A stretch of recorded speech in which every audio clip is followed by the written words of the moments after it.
నమస్తే welcome to four sides TV. ముందుగా four sides TV ప్రేక్షకులందరికీ క్రిస్టమస్ శుభాకాంక్షలు. ప్రపంచ ప్రఖ్యాతిగాంచిన మెదక్ సిఎస్ఐ చర్చిలో ఉదయం 4:30 గంటల మొదటి ఆరాధన, ప్రత్యేక ప్రార్థనలతో క్రిస్మస్ వేడుకలు ఘనంగా ప్రారంభమయ్యాయి. తెలంగాణ, ఏపీ, కర్ణాటక, మహారాష్ట్ర, ఇతర దేశాల నుంచి భక్తులు పెద్ద సంఖ్యలో వచ్చారు. పోలీసు శాఖ చర్చి ఆవరణలో పటిష్ట బందోబస్తు ఏర్పాటు చేసింది. మెదక్ చర్చిపై మరింత సమాచారం మా ప్రతినిధి దయానంద్ అందిస్తారు. ఆసియా ఖండంలోనే రెండో అతిపెద్ద చర్చి మెదక్ చర్చిలో ఉదయం 4:30 గంటలకే మొదటి ఆరాధనతో క్రిస్మస్ సంబరాలు మొదలైనవి. మనతో పాటు పాస్టర్ గారు ఉన్నారు, అడిగి తెలుసుకుందాం ఎలాంటి కార్యక్రమాలతోని వేడుకలు ప్రారంభమైనవి. ఈరోజు క్రిస్మస్ శుభ సందర్భముగా మరి మన టీవీ ప్రేక్షక మహాశయులందరికీ కూడా హృదయపూర్వమైన క్రిస్మస్ శుభాకాంక్షలు, నూతన సంవత్సర దీవెనలు తెలియజేస్తున్నాం. ఆల్రెడీ మనకు 4:30 గంటలకు ప్రాతకాల ఆరాధన ముగించబడింది. ఇటు ఆరాధనలో మా బిషప్ తండ్రి గారు, తల్లి గారు, పద్మనాభ తండ్రి గారు, విజయ తల్లి గారు ఉండి భక్తులను ఉద్దేశించి సందేశం ఇచ్చి ఆశీర్వాదాలు అందజేసినారు. భక్తులందరూ అధిక సంఖ్యలో పాలు పొంది వారు తరించి ఉన్నారు. రెండవ ఆరాధన ఇప్పుడు 10 గంటలకు స్టార్ట్ అవుతుంది. మరి ఆ తర్వాత సాయంకాలం వరకు కూడా ఆరాధన అయిపోయిన తర్వాత కూడా భక్తుల కొరకు ఈరోజు ప్రార్థన ఆశీర్వాదాలు అందజేయడం జరుగుతుంది. మరి అలాగనే ఈ జనవరి 1st వీక్ వరకు కూడా ఈ యొక్క ప్రజా రాకడ ఇలా ఉంటుందని నమ్ముతున్నాం. మరి దీనికి మంచి బందోబస్తు పోలీస్ శాఖ వారు ఏర్పాటు చేశారు, వారికి ధన్యవాదాలు. మరి శత జయంతి ఉత్సవాలు ఆలయ నిర్మాణం చేసి 100 సంవత్సరాలు అవుతా ఉంది. ఈరోజు ప్రారంభమైనాయి ఉత్సవాలు. మరి ఈ సంవత్సరం పొడుగున జరిగించి మళ్ళా నెక్స్ట్ డిసెంబర్ 25కు ముగింపు ఉత్సవాలు ఉంటాయి. అట్టి ఉత్సవాలకు 2 తెలుగు రాష్ట్రాల గౌరవ ముఖ్యమంత్రి గారులు కూడా మేము ఇక్కడికి ఆహ్వానించాలని తలంస్తూ ఉన్నాం. అలాగనే సిఎస్ఐ మోడరేటర్ తండ్రి గారు, డిప్యూటీ మోడరేటర్, అట్లా పెద్దలందరినీ కూడా పిలిచి చాలా గ్రాండ్గా సెలబ్రేట్ చేయాలని ఆశపడుతున్నాం. ఇది ఒకప్పుడు ప్రజలందరికీ జీవనం ఇచ్చినటువంటిది, విద్యా వైద్య సేవలు అందించింది. మరి ఆ పాస్టర్ దొర గారు ఇంగ్లాండ్ నుండి వచ్చి ఇక్కడ చేసిన ఈ పనులన్నిటిని బట్టి వారిని స్మరించుకుంటూ దేవునికి స్తుతులు చెల్లిస్తూ మరొకసారి మీ టీవీ ద్వారా ప్రేక్షక మహాశయులందరికీ క్రిస్మస్ శుభములు, దైవాశీస్సులు. దేవుడు దీవించును గాక.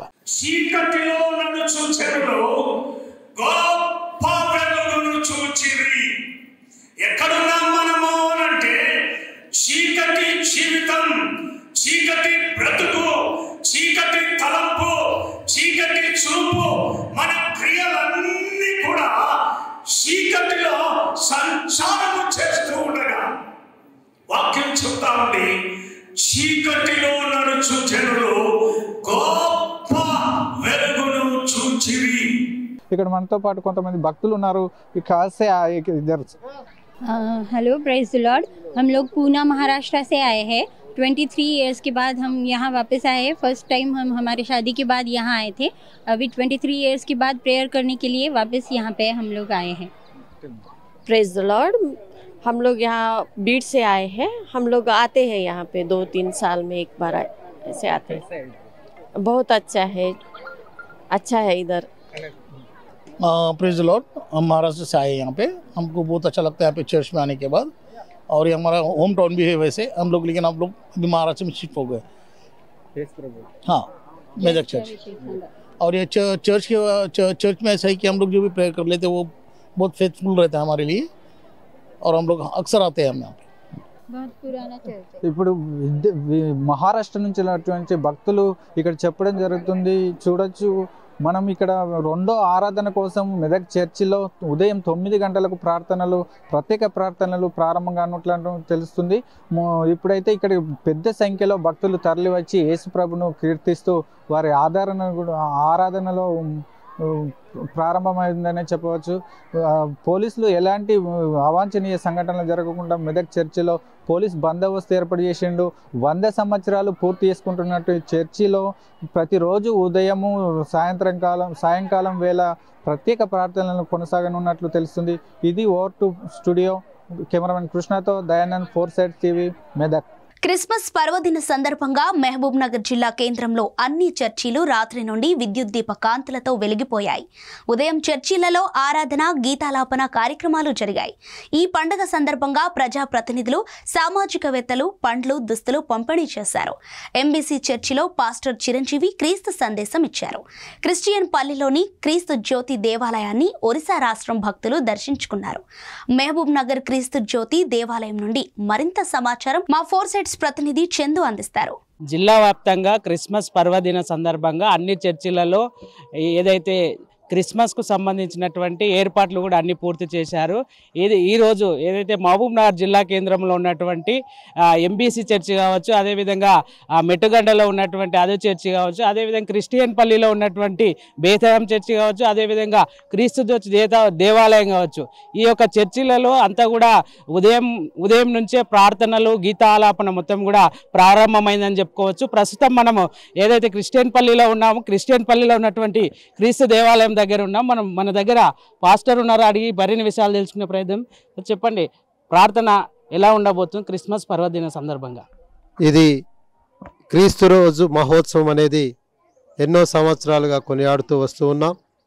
ఈ క్రిస్తన్పల్లిలో క్రీస్తు జ్యోతి దేవాలయ సంఘ సభ్యులందరూ కూడా రాత్రి వేళలో మేల్కొని 12 గంటల నుండి దాదాపుగా 3 గంటల వరకు ఆరాధన కార్యక్రమాలు నిర్వహించారు.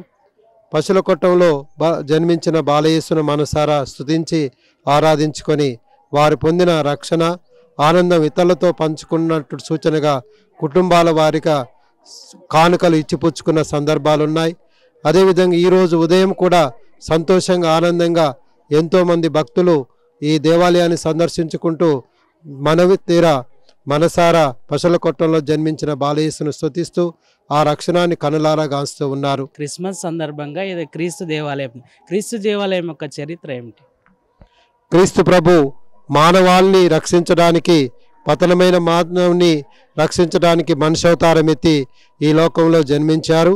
అదే పశుల కొట్టంలో జన్మించారు అని నమ్ముతూ, విశ్వసిస్తూ మా అందరికి రక్షణాన్ని తీసుకొని వచ్చారని నమ్మి ఒక కన్యక గర్భం ద్వారా ఈ లోకంలో, అనగా మరియమ్మ ద్వారా ఈ లోకంలో శిశువు జన్మించడం, అతడే యేసు ప్రభు అని మేము నమ్మి విశ్వసిస్తూ ఆరాధిస్తూ ఉన్నాం. గత నెల నుంచి మేము మా ఆధ్యాత్మికంగా ప్రిపేర్ అవుతూ ఉన్నాము. ఈ పండుగ యావత్ ప్రపంచం కొనియాడుతుంది. ఇది మాకు చాలా పెద్ద పండుగ. ప్రతి ఒక్కరు, చిన్న పిల్లల నుంచి పెద్దవాళ్ళ వరకు అర్ధరాత్రి పూజల్లో పాల్గొనడము, క్యారల్ సింగింగ్ పాడడము, తర్వాత ఇంటింటికి పోయి ప్రతి ఒక్కరిని సంతోషపెడుతూ క్యారల్ సింగింగ్ ద్వారా మేము మా సంతోషాన్ని వేరే వాళ్ళకి పంచుతూ ఉంటాము. అంతేకాకుండా చిన్న చిన్న బహుమతులు ఇచ్చుకుంటూ, తర్వాత కేకులు పంచుతూ మా సంతోషాన్ని ఇలా వ్యక్తపరుస్తామన్నమాట.